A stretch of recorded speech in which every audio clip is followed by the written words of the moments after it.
A lot of people struggle to raise private money, but what if you were able to easily network at a pool party and raise hundreds of thousands of dollars in private money without asking anybody for money?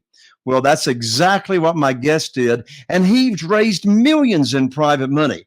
Today, I'll be talking with my friend and fellow mastermind member and superstar NFL football player, Dean Rogers, who has left the NFL and turned real estate investor, and he's raised millions in private money. And Dean's going to share in this episode how private money has completely transformed his real estate investing business. Now, if you're looking for private money, you don't want to miss a second of this episode. Let's dive in right now.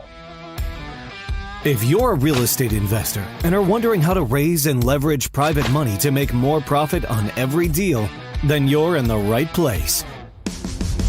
On Raising Private Money, we'll speak with new and seasoned investors to dissect their deals and extract the best tips and strategies to help you get the money, because the money comes first. Now here's your host, Jay Conner.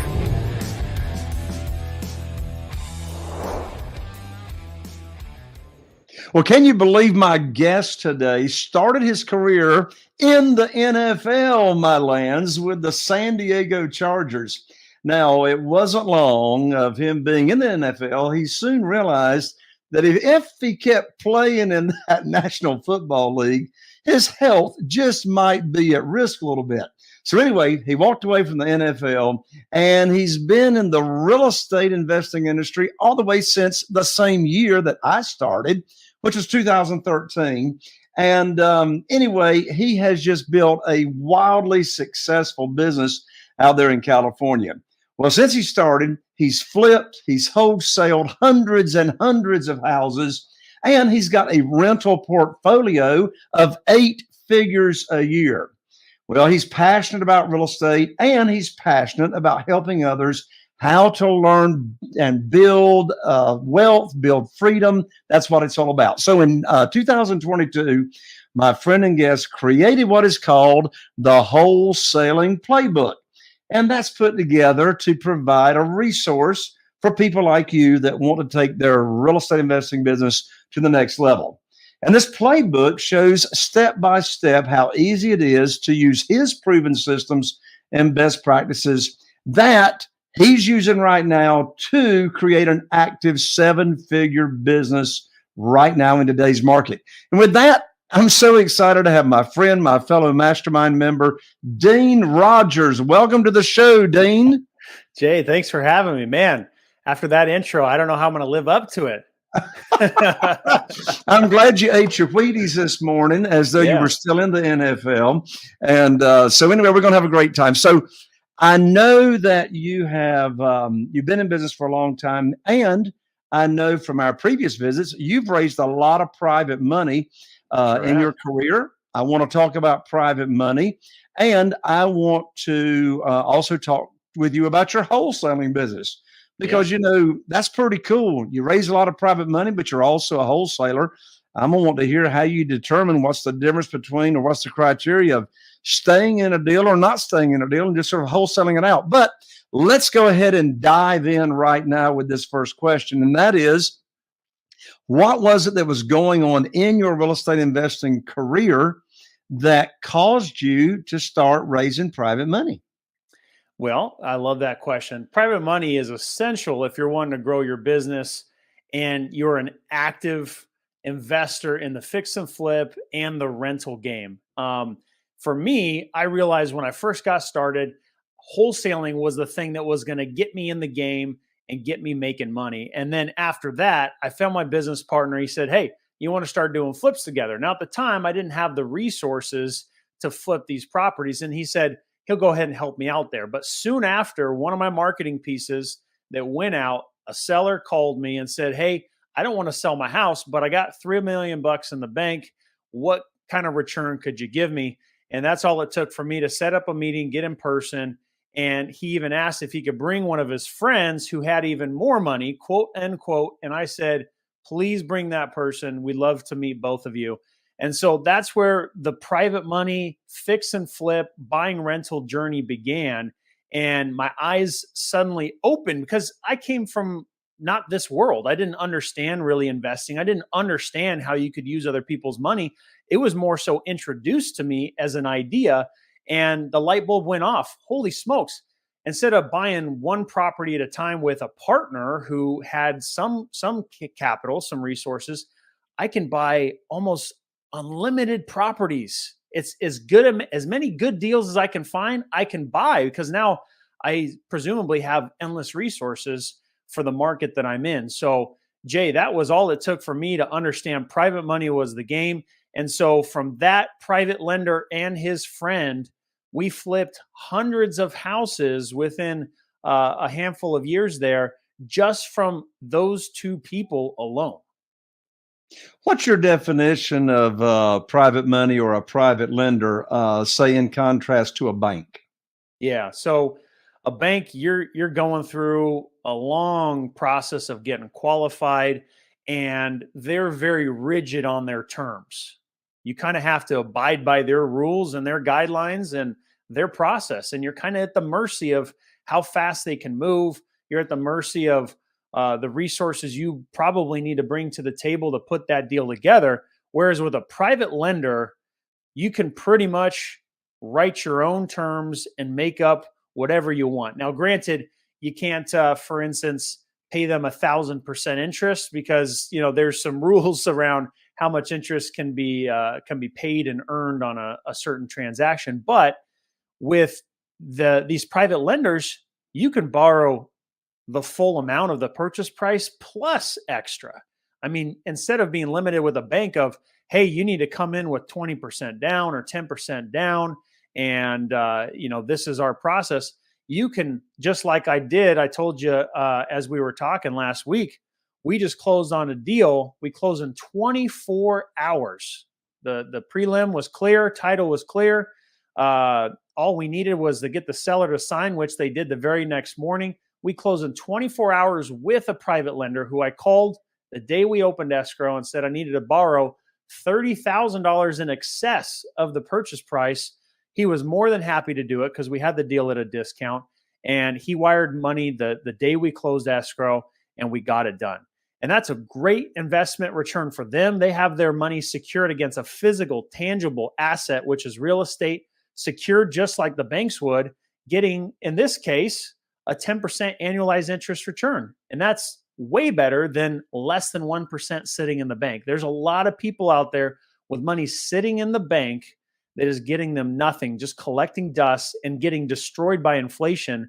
And they're just wanting to find a way, begging a way to invest their money passively in a safe investment vehicle with somebody they can trust. So there's just so many resources out there when it comes to private money.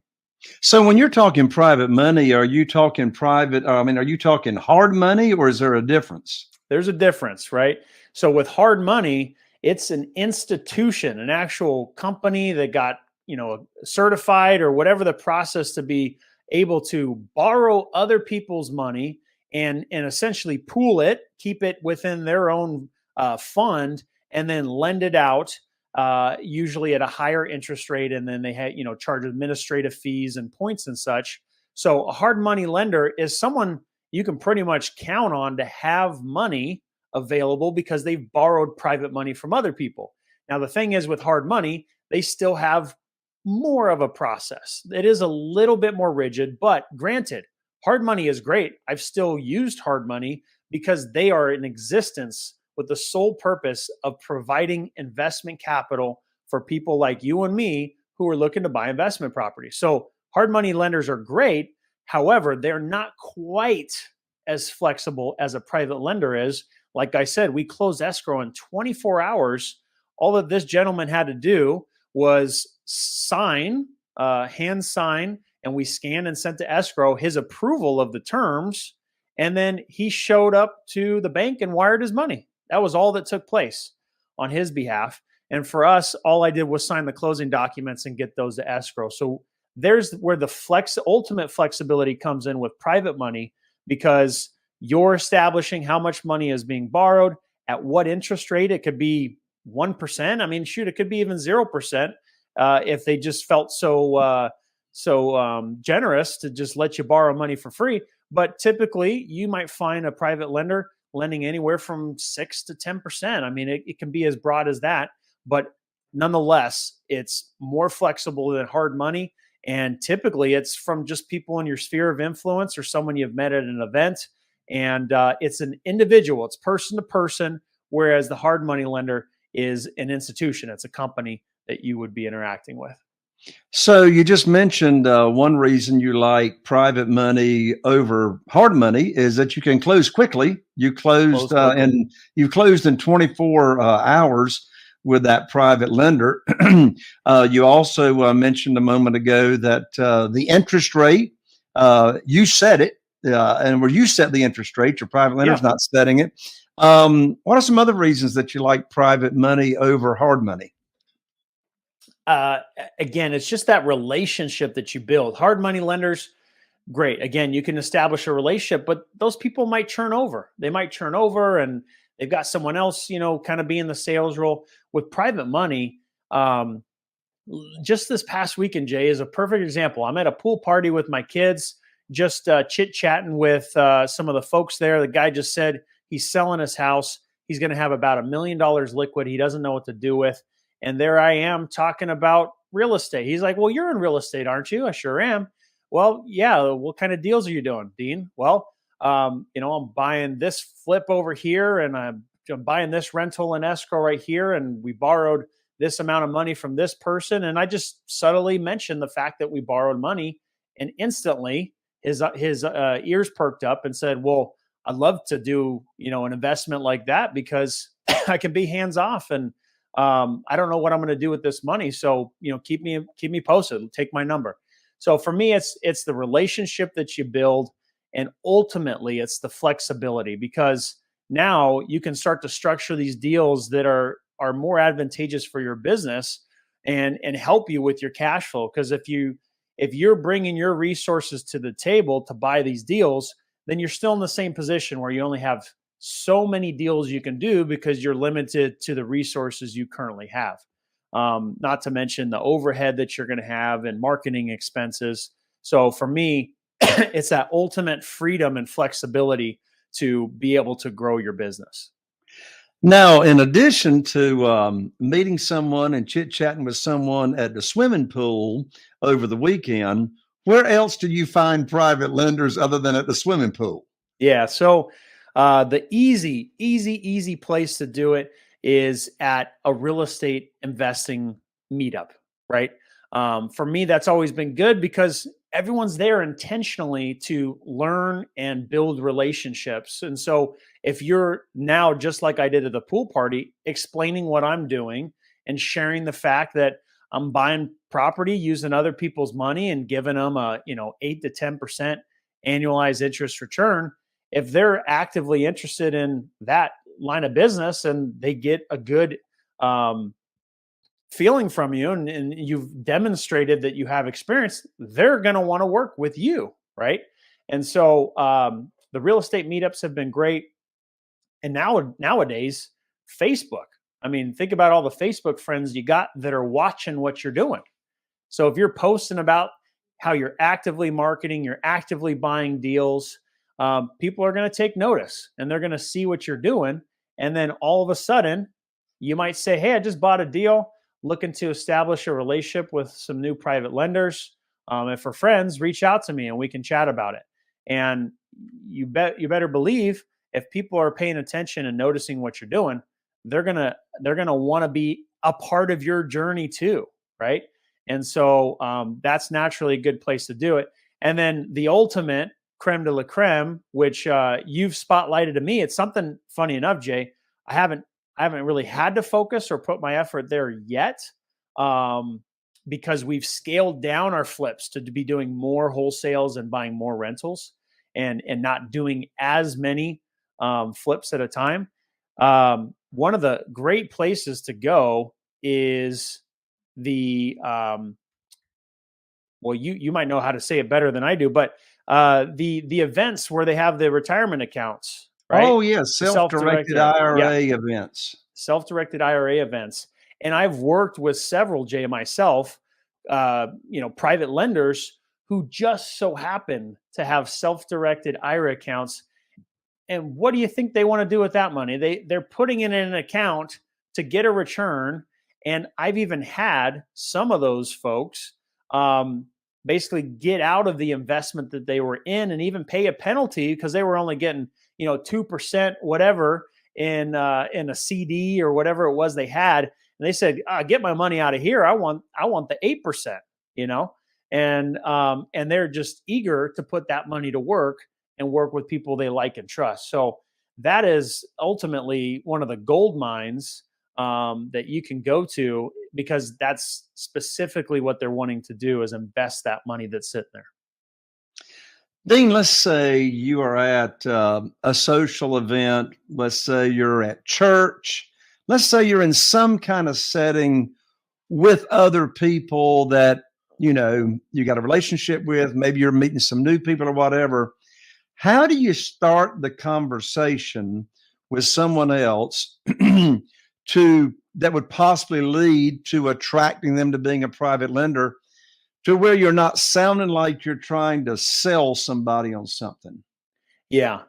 Now, the way that I typically do it, Jay, is the conversation just naturally comes up. Well, what do you do for work, or what do you do for business? And so once we get into that kind of conversation, naturally, I'll share what I'm doing. Hey, I'm buying real estate. I will borrow someone else's money, give them a return on that. They're a passive investor. And so I'll borrow those other people's money, go buy properties, and I'll fix and flip it, or, keep it as a rental and refinance it. And then they get their money back out, and then we kind of rinse and repeat. So that's what I do. And then once we get into what they're doing, maybe I'll ask them, hey, have you done any type of investments? Have you bought any other properties? Have you gotten into the stock market? Have you done any type of investments at all? And then once they talk about what those are, you might bring up, well, how have those gone for you? How do you like how that's going? Well, I'm getting this kind of return, and let's just assume it's lower than what we could give. Hey, well, do you like that? Is there enough opportunities for you to keep that going? And if for chance there isn't, you might just subtly bring up, well, hey, I work with other people. I don't necessarily have an opportunity right now, but if you're interested in getting an X% return, I might have some opportunities for you in the future. I don't know. We might be able to kind of squeeze you in there. So it's just something that's a no pressure kind of situation, but the easiest way to do it is first to explain what you're doing, and then to get into what they're doing, what other type of investments they've done, and then ask how those have gone for them. Because sometimes that can even be part of your leverage. If they're getting a 3% return, well, how does double that sound? How does a 6% return sound? It probably sounds a lot better than 3. So you might get a great return for them, and also a great return for yourself on borrowing that money. So it could be an ultimate win-win that just is a no-brainer. And that's the best way I like to get into those conversations. I love what you just shared and explained. I love the phrase in your conversation that you have when you say, I don't have an opportunity now. I don't know, maybe I might for you down the road. And so it's like, you're just talking about what you do and how you work with other people. I love your phrase on win-win-win. I talk about that all the time, that, for the private lender, I mean, where else are they going to get these kind of high rates of return safely and securely? And it just ends up being a beautiful win-win relationship for, both sides of the table. And, with that in mind, Dean, I tell you, I'm so excited. As you were talking, I was thinking about exactly some points that are in my brand new private money guide that I just finished writing. In fact, it's called 7 Reasons Why Private Money Will Skyrocket Your Real Estate Business. And I tell you, friend, if you're looking for funding for your deals and you make the rules and never miss out on a deal for not having the money, then go get this for free right now. It'll get you on the fast track to private money at jayconner.com, JAYCONNER.com/money guide. It will get you on the fast track to private money. You can download that for free at jayconner, JAYCONNER.com /money guide. Dean, I want to talk to you for a moment about your career with the NFL and playing for the team out there in California. What attributes, what disciplines, what personality traits of Dean Rogers lended yourself to being successful in the NFL that transfers over to being a successful real estate investor? Yeah, I love that question because spent a lot more time thinking about it. Why have I been able to make it? And I think the bottom line, Jay, is any entrepreneur that makes it are going to have similar traits, personality traits to a professional athlete. And what that is, I boiled it down to just one thing, Jay, and that is not necessarily their skills, right? It's not their skills of them being the smartest or the brightest or the strongest or the fastest or whatever it is. What it boils down to is discipline. Think about athletes, right? For them to be able to perform at a high level, it requires an insane amount of discipline to be able to train day in and day out, to eat the right nutrition, to be able to have your body perform at the highest level possible, to get the right amount of sleep and rest to perform at the highest level possible. And there's some positions that quite aren't as tested as others, but in many positions, you might think a lot of these professional athletes are just, a bunch of big bozos running around running into each other. But the actual level of, skill and strategy and understanding of plays and all the different variations just in one scenario and having to be prepared for that is pretty intense. And so I'd say that what it boils down to is the discipline to be willing, whether you feel good or not, whether you're having a good day or not, to show up and put in the work, right? And that means in sports, if you got a boo-boo and you don't feel good, if you wake up feeling sick, are you going to go to your coach and just say, I'm just not feeling too good today. Don't really feel like it, right? I didn't get that good of sleep last night, or, hey, my leg's just sore. I think I'm going to sit this one out.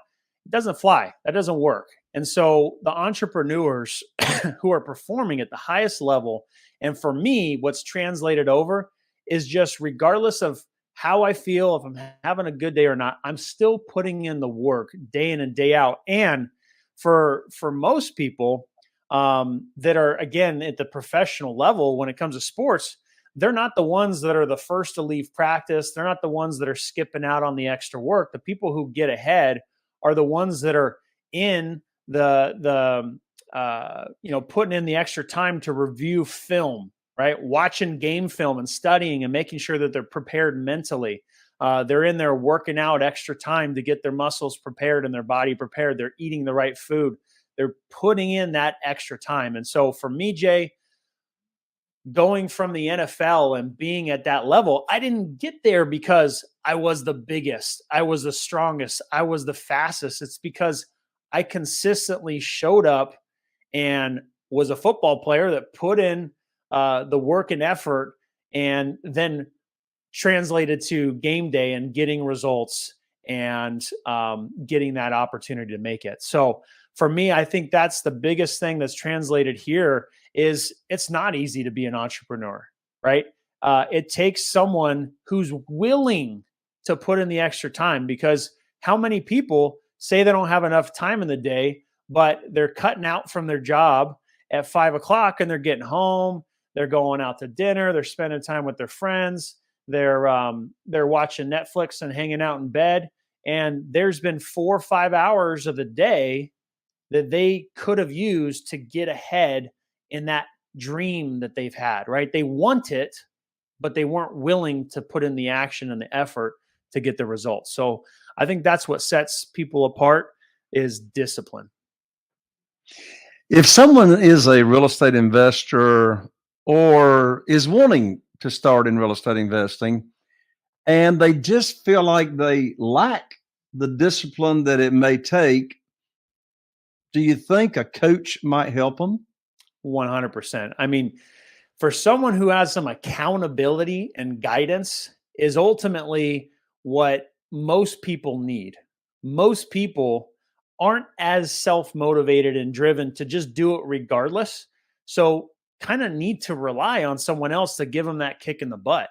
And that's what I'm doing with my students is taking them through not only the training material that's there, but we have several weekly check-ins where we're jumping on the phone, we're going through, negotiation training, we're going through Q&A, and we're also checking in on where their progress is and how they're doing.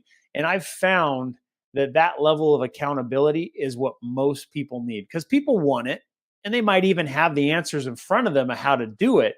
But ultimately, to get off the couch, to be willing to put in that extra time, you need someone who's going to push and drive you. So for me, growing up with sports, I had coaches, I had people who were training me, and that level of accountability helped me. I had a speed coach, I had a strength coach, I had a speed and agility coach, beyond just the actual head coach of the team and my own position coach, right?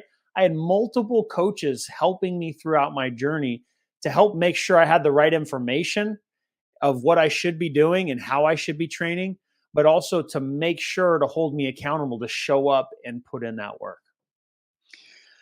Well, Dean, you've done all different types of real estate investing.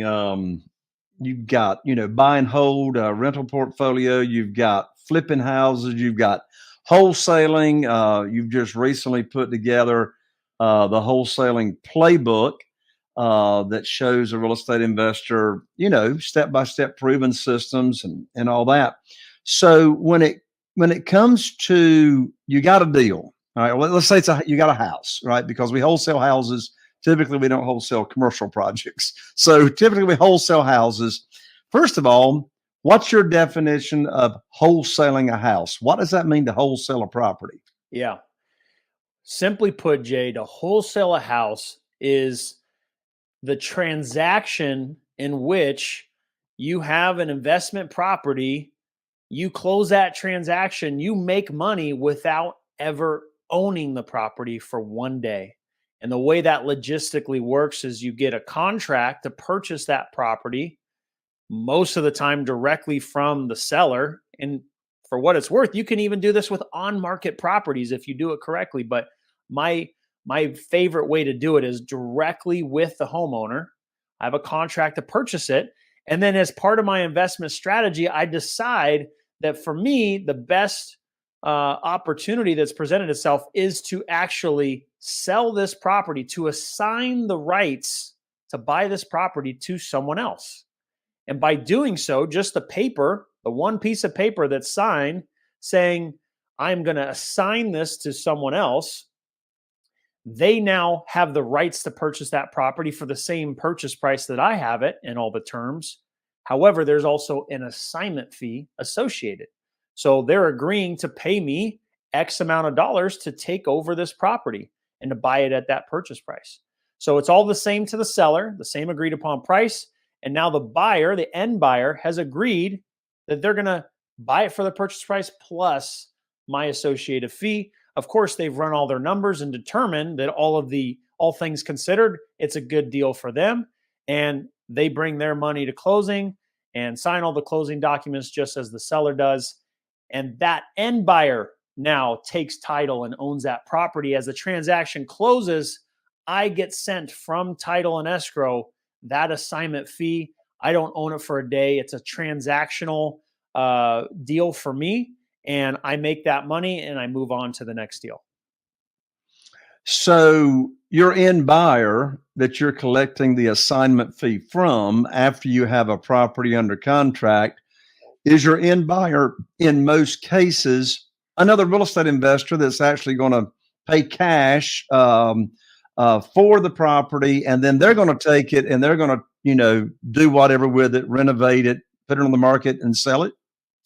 Yep. Most of the time they're fixing and flipping it, or they're keeping it as a rental. And from time to time, they might even want it for their own personal residence, or they have a client that they know would want it as a personal residence, or something for a family member. right? Some of these properties are outdated or not completely remodeled, but the seller was willing and able to sell it at a certain price that made sense.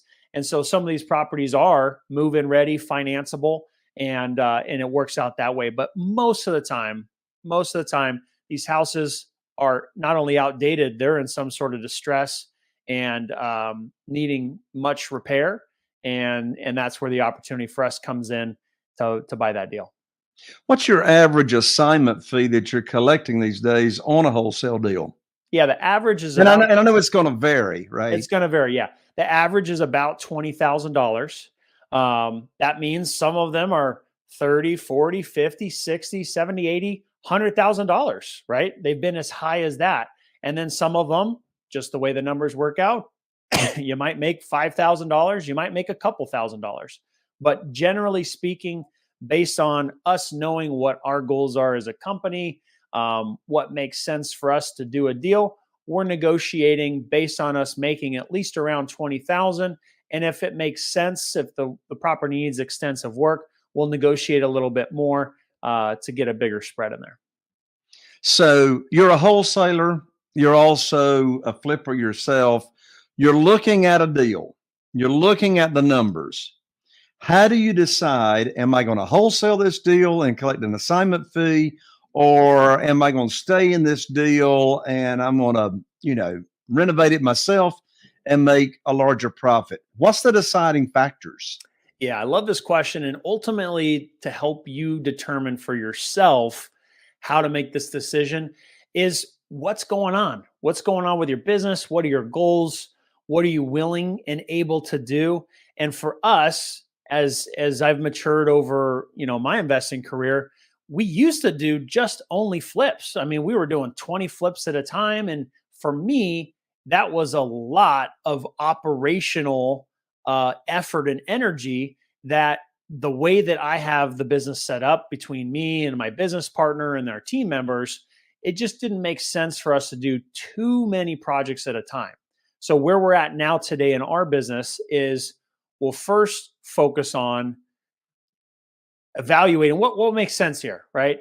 And if it makes sense as a rental, because we want to continue growing our rental portfolio, and it can pencil out to where we can have minimal to $0 in that rental by the time that we've purchased it, remodeled it, and refinanced it. By the time we've done all that, if we can have little to no money in that deal out of our pocket, then we want to keep it as a rental. And naturally, we want it to cash flow as well.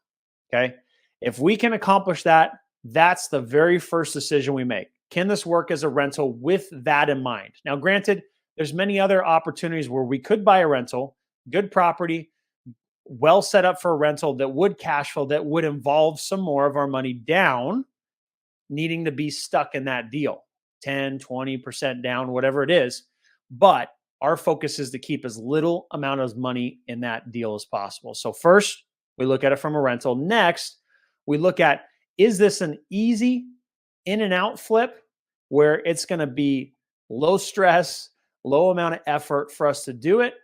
And could we maximize the return? Or is this a more involved flip that maybe is going to require more of our time and effort and resources to get the deal done that doesn't justify the additional return we would get if we flipped it, right? Because every deal we're doing, we're an experienced investor. We know what other investors expect to make at a bare minimum when they're buying a property. So we bake that into our numbers when we determine what we could wholesale it for. So if the bang for buck isn't worth it for the fix and flip, then we'll ultimately determine to wholesale it. So that's kind of the progression we go through. We go through rental, then we go through fix and flip, and also determine, do we have bandwidth for it? Because we only want to do a couple flips at a time at this point to make sure we're not overwhelming ourselves and overextending the time and effort to do that. So that's kind of the progression we'll go through, Jay, to ultimately determine which investment strategy we'll use. I hear people saying it all the time in this market. I can't find any deals. I can't find any deals. There's nothing in the multiple listing service. Well, Of course, there's nothing in the multiple listing service. It's called, supply and demand. So in this market, what is your favorite way or ways to find motivated sellers off market directly from for sale by owners? Yeah. Man, I tell you what, we do all sorts of marketing, and it's no guarantee which marketing strategy is going to work every month, which is part of the reason why we do so many different types of marketing strategies. The ones that we do currently now are going to be cold calling, direct mail, pay per click, so Google Ads, they call that PPC. We do Facebook marketing, and then we also do TV ads. So we do multiple different marketing strategies that bring in deals, and each one of those works for us. Each and every single one of those works. But when it comes to my favorite, one of the ones I didn't mention is actually deals that we're doing with other investors. Okay. Now, I just told you that we buy rentals, we do fix and flips, and we wholesale. How are we doing deals with other people? Well, the way we're doing deals with other people is we've intentionally put the effort and energy out there to add value and help other investors through their investing journey, whether it's just helping them understand how to put a deal together and what numbers would make sense, or we're actually physically going on an appointment to go meet the seller, take pictures, negotiate the contract, get it under contract, and then wholesale it to an end buyer and handle that whole transaction. Anywhere in between, we've been doing that intentionally.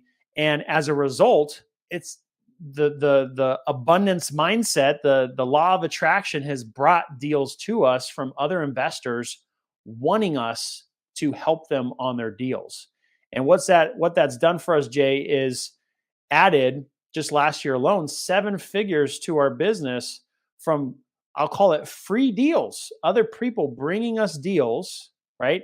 And for us, with our experience, we've been able to negotiate these deals at the best prices. We've been able to wholesale and sell them to end buyers, cash buyers at the best prices, and really optimize that opportunity for that other investor and ourselves. And we split the profit 50-50. So what that's turned into is just a lot more deals that we are doing, working with other people, and a great source of revenue that is so much fun. I mean, it's so rewarding to do a deal with someone else, to be able to help them achieve an amazing goal and help them make $20,000, $30,000, $40,000.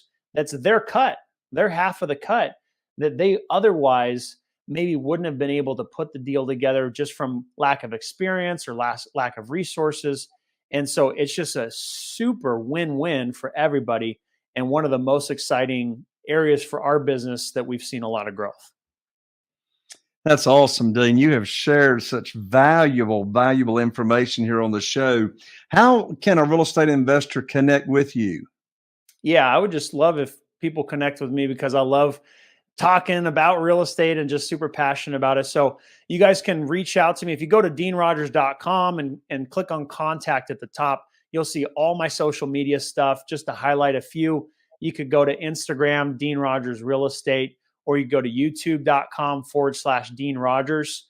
And, I've got content on there, as well as just a place to connect and stay in contact with me. So please reach out. I love to interact with other people and constantly be talking about real estate, because the more people, you've probably heard it a million times, your network is your net worth. And I've experienced it firsthand. The more people I meet, the more doors open, the more opportunities, the more money that I'm making just from being around other good people. So please reach out, stay connected with me, and would love to help you guys through your journey.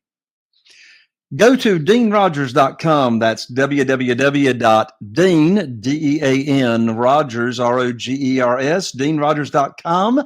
And I tell you what, if you're remotely interested in the Wholesaling Playbook, he can plug you into that. Dean, I'm looking forward to seeing you at our upcoming mastermind. Can't wait to network with you there as well. And again, thank you for coming on. Thanks. It's been a blast. Always a pleasure to be with you, Jay. We'll catch you soon. All right. You got it, man. Thank you for tuning in to another episode of Raising Private Money. I'm Jay Conner, the Private Money Authority, wishing you all the best. And I'm looking forward to seeing you right here on the next episode of Raising Private Money. Are you feeling inspired by the knowledge you gained in this episode? Then head over to jconner.com/moneyguide. That's jconner.com/moneyguide and download your free guide that shares 7 reasons why private money will skyrocket your real estate investing business right now. Again, that's jconner.com/moneyguide to get your free guide. We'll see you next time on Raising Private Money with Jay Conner.